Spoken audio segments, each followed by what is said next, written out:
एक दिन जंगल में लकड़ी काटते वक्त एक पड एक औरत के हाथ पर गिर जाता है। उसका पति पड को हटाने की बहुत कोशिश करता है लेकिन नाकामयाब रहता है। मजबूर होकर उसकी जान बचाने के लिए वो अपनी पत्नी का हाथ कुल्हाड़ी से काट देता है। हाथ कटने के बाद वो औरत हमेशा उदास रहने लगती है।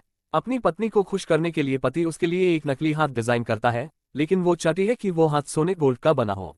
कुछ दिनों बाद पति उसके लिए एक सोने का हाथ बनवा देता है, लेकिन इस सोने के हाथ की वजह से उसके शरीर में इन्फेक्शन होने लगता है और कुछ ही दिनों में उसकी मौत हो जाती है।